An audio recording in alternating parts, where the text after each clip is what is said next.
Hi welcome back. आज की class में हम सीखने वाले हैं लेयर स्टाइल्स। क्या क्या लेयर स्टाइल्स होते हैं हमारे पास और उनको यूज करके हम कर क्या सकते हैं, आज हमें वही देखना है। So let's start. तो लेयर स्टाइल्स क्या होता है, राइट? यहाँ पे देखो एक छोटा सा ऑप्शन दिख रहा है, दैट इज एफएक्स। अब इस ऑप्शन पे अभी मैं क्लिक नहीं कर सकता बिकॉज ये अभी वैलिड नहीं है। मुझे इसको यूज करने के लिए एक लेयर चाहिए होगा, तो I am creating a new layer. ठीक है, अब इस लेयर पे मैं एक सिलेक्शन बना रहा हूँ और यहाँ पे मैं एक रैंडम सा कलर दे रहा हूँ। मैंने सिलेक्ट कर लिया colour red, alt back space, ठीक है, कलर आ गया, कंट्रोल डी, टी सिलेक्ट। अब ये जो ऑप्शन है देखो ऑन हो गया, राइट? इस पे क्लिक करेंगे तो यहाँ पे बहुत सारे ऑप्शंस मिलेगा, ठीक है। इन ऑप्शंस को ही हम कहते हैं लेयर स्टाइल्स। अब इनको यहाँ से ओपन कर सकते हो। दूसरा जगह अपने लेयर के साइड में जाओ और यहाँ पे करो डबल क्लिक, ठीक है। लेफ्ट क्लिक पर 2 बार करना है। आ गया लेयर स्टाइल। तो इसको हम कहते हैं लेयर स्टाइल्स।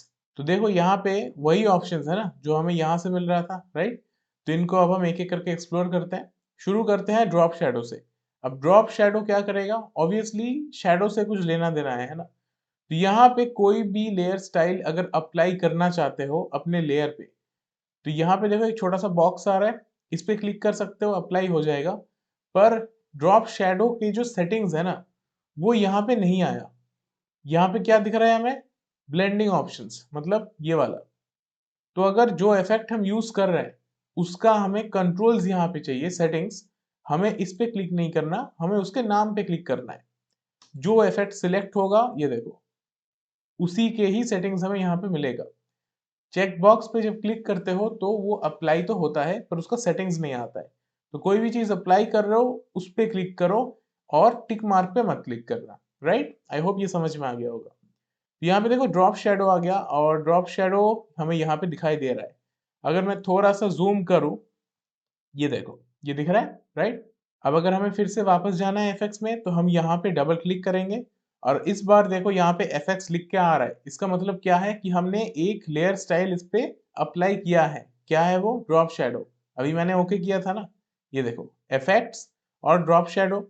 जैसे लेयर का आई बटन होता है सेम तरीके से लेयर स्टाइल का भी ऑन ऑफ बटन है हमारे पास। अब इसको मैं इस पे अप्लाई ना करके मैं एक टेक्स्ट लेयर बना लेता हूँ। तो मैं प्रेस करूंगा टी, ठीक है। मैं यहाँ पे टाइप करता हूँ लेट से एफएक्स और मैं कर लेता हूँ इसको इंक्रीज, ठीक है। मैंने एक टेक्स्ट लिखा तो इस पे हमें ये समझने में ज्यादा इजी लगेगा। फिर से इसको क्या देना है? Drop shadow. तो डबल क्लिक और यहाँ पे आ जाएगा हमारा लेयर स्टाइल्स और लेयर स्टाइल्स में से हम अप्लाई कर देंगे ड्रॉप शैडो, ठीक है। तो ड्रॉप शैडो में कुछ सेटिंग्स भी है हमारे पास। फर्स्ट आ रहा है ब्लेंड मोड, जैसे यहाँ पे हमारे ब्लेंड मोड्स होते हैं, राइट? तो वो वही सेम चीज है। उसके नीचे है ओपेसिटी, कि जो शैडो है उसका ट्रांसपेरेंसी कितना होगा, क्या हमें 100 चाहिए या हमें कोई कम अमाउंट चाहिए, वो हम यहाँ से कंट्रोल कर सकते हैं। उसके बाद है एंगल, ये बहुत इंपॉर्टेंट है। अगर मैं एंगल चेंज करूंगा तो शैडो का एंगल चेंज होगा। लाइट का एंगल चेंज करेंगे तो शैडो का एंगल चेंज होगा ना। लाइट जिस डायरेक्शन से आ रहा है जैसे ही उसको चेंज कर दोगे, जो परछाई है वो भी अलग डायरेक्शन पे बनेगा। तो वो हम यहाँ से कंट्रोल कर सकते हैं। यहाँ पे एक ऑप्शन है ग्लोबल लाइट, इसको अगर ऑफ करोगे तो अलग लेयर्स पे अलग तरीके से एंगल को कंट्रोल कर सकते हो।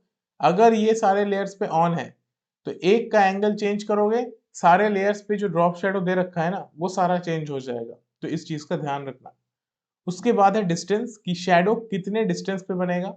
एक तरह से हम लाइट का जो डिस्टेंस है और डायरेक्शन है वो भी चेंज कर रहे हैं, जिसकी वजह से ये हो रहा है। स्प्रेड, शैडो को कितना स्प्रेड करना है। और ये जो शैडो है इसको अगर हमें हार्श रखना है तो हम साइज को रखेंगे 0। इसके जो एजेस हैं कैसे हो गए? हार्श हो गए ना, शार्प हो गए। अगर हम साइज को कर देते हैं इंक्रीज तो ये सॉफ्ट होगा, एक तरह से जैसे फेदर होता है या फिर गॉसियन ब्लर। और बहुत ज्यादा करेंगे तो फिर अल्टीमेटली गायब ही हो जाएगा, हल्का सा बस एक टिंट रहेगा वहां पे, ठीक है। तो साइज से इसका सॉफ्टनेस या हार्डनेस कंट्रोल होगा, राइट? तो आई होप ड्रॉप शैडो के जो बेसिक्स हैं वो अब क्लियर होना चाहिए। तो अब हम आ जाते हैं इनर शैडो पे। शैडो ही सीख रहे हैं तो शैडो देख लेते हैं पहले। ड्रॉप शैडो क्या कर रहा था? अगर ध्यान से देखोगे, एक बार वापस जाते हैं, बाहर शैडो बना रहा था ना, ये देखो, ठीक है। शैडो बन रहा था हमारे टेक्स्ट के बाहर। अगर मैं यूज करता हूं इनर शैडो, इनर मतलब अंदर, ये देखो मैं ओपेसिटी इंक्रीज कर रहा हूं, मैं साइज को कर रहा हूँ कम। ये दिख रहा है, इस बार शैडो बाहर नहीं बना, इस बार शैडो बना है अंदर में। देख के इसलिए ऐसा लग रहा है जैसे यहाँ पे दो लेयर्स है। ये जो टेक्स्ट है ये रेड कलर में अलग है और सफेद में एक दूसरा लेयर है। मैं डबल क्लिक करूंगा ये फिर से वापस आ जाएगा। तो अगर मैं डिस्टेंस को करता हूँ चेंज, दिख रहा है सेम तरीके से, राइट, जैसे ड्रॉप शैडो में था। चोक की मदद से ये और ज्यादा शार्प हो जाएगा, ठीक है, छोटे एरिया पे बनेगा। साइज के मदद से वही चीज कंट्रोल होगा, ठीक है, सॉफ्टनेस या हार्शनेस, तो ये सारे कंट्रोल सेम है। और यहाँ पर भी एंगल दे रखा है, चेंज करोगे एंगल चेंज हो जाएगा और इसके मदद से कुछ इफेक्ट्स भी क्रिएट कर सकते हो। तो आई होप ये समझ में आ गया है। तो नेक्स्ट में हम आ जाते हैं नीचे आउटर ग्लो में। अब ग्लो के लिए लेट से मैं बैकग्राउंड को कर देता हूँ ब्लैक। तो इस लेयर को मैं सिलेक्ट कर रहा हूँ, I am pressing D. D से क्या होता है, default colours, alt backspace, background बन गया ब्लैक। अब ग्लो देना है हमें तो फिर से डबल क्लिक, यहाँ पे हम सिलेक्ट करेंगे आउटर ग्लो। आउटर ग्लो आ गया, राइट। बहुत हल्का सा है इसलिए दिखाई नहीं दे रहा है। मैं कलर को कर देता हूँ रेड और मैं ओपेसिटी को करता हूँ इंक्रीज, ये देखो, है ना। इसके भी कंट्रोल्स वैसे ही है। साइज को अगर मैं कम करूंगा तो ये ज्यादा हार्श हो जाएगा, ठीक है। मैं इंक्रीज करूंगा तो ये ज्यादा सॉफ्ट होगा, ब्लर हो जाएगा। तो इन चीजों को यहाँ से कंट्रोल कर सकते हो। एलिमेंट्स में एक और ऑप्शन है दैट इज टेक्निक, कि हम कैसा चाहते हैं। अगर हम करेंगे प्रिसाइज तो ये प्रिसाइज बनाएगा। यहाँ पे ये जो एजेस है ना, ये ग्लो देखो यहीं से बना रहा है, ठीक है। अगर इसको कर दोगे सॉफ्टर तो ये ज्यादा सॉफ्ट होगा, दिस विल बी बेटर। तो इसको यहाँ से कंट्रोल कर सकते हो। और ऑब्वियसली कलर किसी भी चीज में चेंज कर सकते हो, what ever colour you want you can give it. Next हम आते हैं हमारे पैटर्न ओवरले पे। ओवरले क्या है हमें पता है ना, यहाँ से हमें मिलता है ब्लेंड मोड। तो पैटर्न ओवरले का मतलब क्या होगा, ओवर मतलब किसी चीज के ऊपर, राइट, ले मतलब रखना। तो सेम तरीके से पैटर्न ओवरले से क्या होगा, जैसे ही हम इसको ऑन करेंगे हमारा जो लेयर है उस पे आ जाएगा पैटर्न। पैटर्न मतलब जैसे हम फोटोशॉप में पैटर्न्स बनाते हैं, कुछ पैटर्न्स बाय डिफॉल्ट होते हैं ना। तो अगर पैटर्न्स में कोई कंफ्यूजन है, मेरा जो पैटर्न्स का क्लास है वो चेकआउट कर लो। पैटर्न्स को यहाँ से ऑब्वियसली कंट्रोल कर सकते हो, यू कैन चेंज देम। यहाँ पे देखो मैंने कुछ पैटर्न्स बनाया था पहले, लाइक दीज। पैटर्न का ओपेसिटी कितना चाहते हो, राइट। पैटर्न कंट्रोल करना चाहते हो, you can do it from here. Snap to origin, वो सेंटर में स्नैप करेगा। एंगल, किस एंगल में चाहते हो, मतलब रोटेशन। स्केल, छोटा चाहिए या इंक्रीज करके रखना है, तो ये सारा कंट्रोल हो जाएगा यहाँ से, ठीक है। तो पैटर्न ओवरले क्या करेगा, जितना एरिया है लेयर पे, मतलब जो ट्रांसपेरेंट एरिया, और देखो जो पैटर्न है वो कहीं और नहीं आया। जो हम इफेक्ट्स दे रहे थे अभी तक, ड्रॉप शैडो, ग्लो, वो सारे इफेक्ट्स कहाँ पे आ रहे थे, सिर्फ और सिर्फ हमारे टेक्स्ट पे। मतलब जब हम लेयर स्टाइल्स अप्लाई करेंगे वो सिर्फ लेयर पे जो सॉलिड एरिया है उस पे आएगा। बैकग्राउंड लेयर जो है ये तो अलग है ना। टेक्स्ट लेयर पे क्या है, सिर्फ टेक्स्ट है। तो जितना भी काम होगा, जो भी लेयर स्टाइल्स हम देंगे वो सिर्फ और सिर्फ टेक्स्ट पे ही आएगा। वापस आ जाते हैं इसमें। नेक्स्ट में आते हैं that is gradient overlay. Gradient से क्या होता है, कलर्स को मिक्स करते हैं, राइट। ये हमारा ग्रेडियंट टूल है, हमें शेप्स में भी मिल जाता है।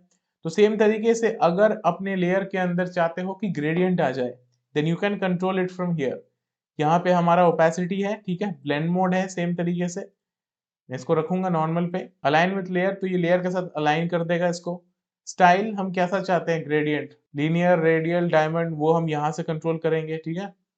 सेटिंग्स वही सेम है। फिर एंगल, रोटेशन, स्केल, मतलब ग्रेडियंट कितना स्केल होगा।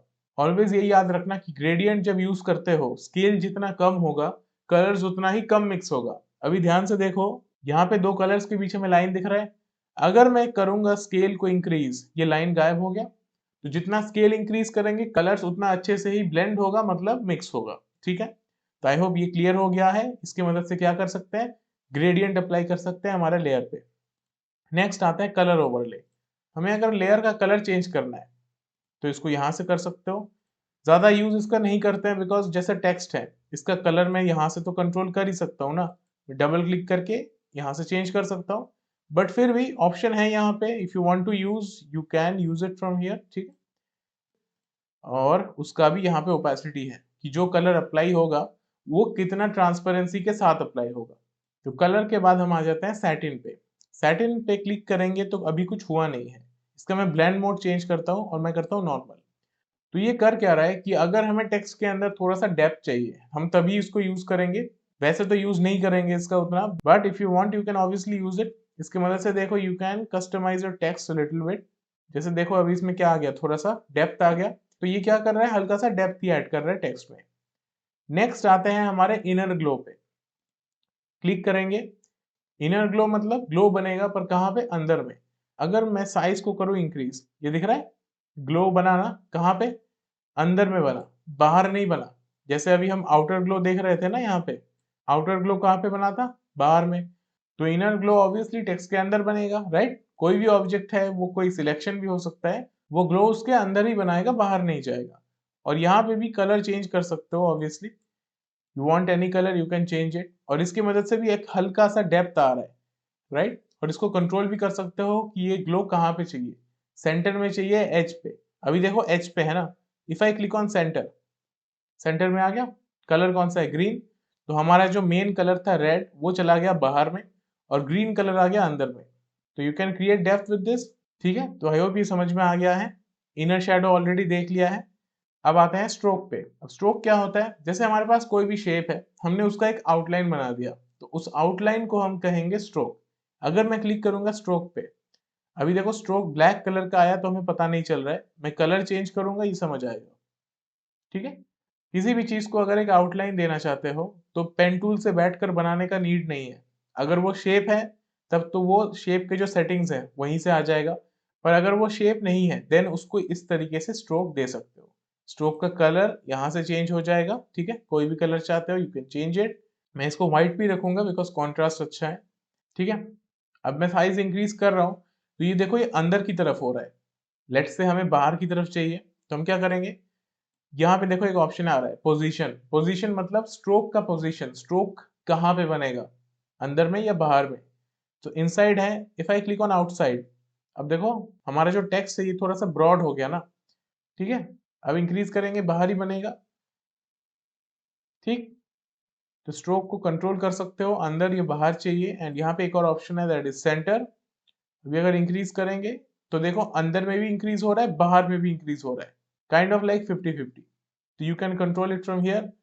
ओपेसिटी यहाँ पे है कि स्ट्रोक का ओपेसिटी भी अगर कंट्रोल करना चाहते हो, you can do it. Blend mode वैसे तो नीड नहीं पड़ता, but if you require you can change it. तो आई होप स्ट्रोक भी समझ में आ गया है, राइट, इजी था। तो अब हम आते हैं बेवल एंड एम्बॉस पे। जैसे ही मैं इसको अप्लाई करूंगा, यहाँ पे देखो कुछ डिफरेंट हो गया। फर्स्ट थिंग्स फर्स्ट, मैं इसको कर दूंगा रीसेट, तो ये पहले जैसा बन जाएगा। कोई भी ऑप्शन है ना, उस पर क्लिक करके रीसेट टू डिफॉल्ट करोगे, तो ये उसका जो ओरिजिनल स्टेट था उस पर वापस चला जाएगा। अब इससे बेसिकली होगा क्या, बेवल एंड एम्बॉस से हम क्या करते हैं, चीजों में डेप्थ ऐड करते हैं। तो ये भी हमारा जो टेक्स्ट है या फिर जो शेप है, कोई भी चीज है, उसमें थोड़ा सा डेप्थ ऐड करेगा, हल्का सा 3D लुक क्रिएट करेगा। How can we do that, एक ऑप्शन है देखो डेप्थ। डेप्थ को अगर मैं इंक्रीज करूंगा, हमारे टेक्स्ट पे क्या हो रहा है, एजेस पे कुछ चेंज आ रहा है ना, राइट। अगर मैं साइज को इंक्रीज करूं, क्या हुआ, अब समझ में आ रहा है। हमारा जो टेक्स्ट है वो भी थोड़ा सा मेटालिक, थोड़ा सा 3D लग रहा है। पहले ऐसा नहीं था, पहले ऐसा था फ्लैट, एक ही सिंगल कलर पूरे पे, इसलिए टेक्स्ट भी कैसा लग रहा है, 2D। इस पे क्लिक करेंगे तो इसका लुक चेंज हो गया, राइट। अगर मैं साइज को कर दूंगा 0, तो हमें कुछ पता नहीं चलेगा। डेप्थ को इंक्रीज कर सकते हैं, बट साइज यहाँ पे ज्यादा इंपॉर्टेंट है। ठीक है, इसको इंक्रीज करो, और ये जो लाइन्स हमें दिख रहा है, इनको अगर थोड़ा सा स्मूथ करना चाहते हो, देन यहाँ से ऑप्शन यूज करो सॉफ्टन, तो ये इनको सॉफ्ट कर देगा। तो डेप्थ यहाँ से कंट्रोल होगा, and you can control the size from here. ठीक, अभी देखो ये थोड़ा सा कर्व और सॉफ्ट हो गया। जैसे ही मैं इसको कम करूंगा, ये हो जाएगा शार्प। तो किसी भी ऑब्जेक्ट में अगर थोड़ा सा डेप्थ क्रिएट करना चाहते हो, you can do it in this way. ठीक है, यहाँ पे हमारे ऑप्शंस हैं हाईलाइट और शैडो के। हाईलाइट से क्या हो रहा है, हमारे ये जो ब्राइट एरियाज है ना, जिसकी वजह से डेप्थ क्रिएट हो रहा है, वो हाईलाइट से आ रहा है। और जिन एजेस पे थोड़ा हमें डार्क दिख रहा है, वो आ रहा है यहाँ पे। अगर इसको इंक्रीज करेंगे, तो एक साइड तो देखो गायब हो गया, बिकॉज बैकग्राउंड भी ब्लैक है। तो इसको कम ही रखेंगे, इसको चाहो तो इंक्रीज कर सकते हो। ठीक है, तो इन चीजों को यहाँ से कंट्रोल करोगे। और जो लास्ट है हमारा, that is blending options. Blending options में हमारे पास ब्लेंड मोड मिल जाता है, जो हमें बाय डिफॉल्ट लेयर में भी मिलता है। उसके अलावा हमारे पास एडवांस ब्लेंडिंग होता है एंड ब्लेंडेड। तो ये दोनों जो टॉपिक्स है, ये थोड़ा सा कॉम्प्लेक्स हो जाएगा, तो हम इसको एक दूसरे क्लास में कर लेंगे। अपार्ट फ्रॉम दैट, जो लेयर स्टाइल्स हमने आज सीखा, इन चीज़ों को प्रैक्टिस करो, इन चीज़ों में अगर कोई डाउट होता है, कोई भी कंफ्यूजन होता है, तो ऑब्वियसली कमेंट सेक्शन है, पूछो वहाँ पे। तो आज के क्लास को यहीं पे एंड करेंगे। अगर वीडियो अच्छा लगा है, वीडियो को लाइक कर दो। अगर चैनल पे नए हो then please subscribe and I will see you in the next one.